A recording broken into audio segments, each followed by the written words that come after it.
హైదరాబాద్ గాంధీ భవన్ లో ఉగాది వేడుకలు వైభవంగా జరిగాయి। ఈ వేడుకల్లో డిప్యూటీ సీఎం భట్టి విక్రమార్కతో పాటు పీసీసీ చీఫ్ మహేష్ కుమార్ గౌడ్ కూడా పాల్గొన్నారు। కాంగ్రెస్ నేతలు పంచాంగ శ్రవణాన్ని అలంకరించారు। రాష్ట్ర ప్రజలు సుఖ సంతోషాలతో ఉండాలని దేవుణ్ణి కోరుకున్నట్లు మహేష్ కుమార్ గౌడ్ తెలిపారు।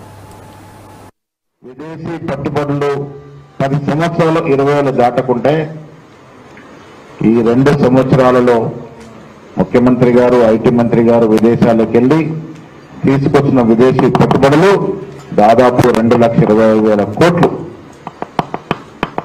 ఈ దశగా అభివృద్ధి వైపు రాష్ట్రం నడుస్తా ఉంది। మిత్రులారా, దాదాపు 25 సంవత్సరాల తర్వాత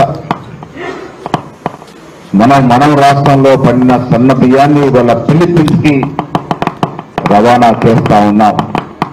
రేపో మాపో కాకినాడ రేవు నుంచి ఫిలిప్పీన్స్ కి మన బియ్యం సరఫరా కాబోతా ఉన్నాయి।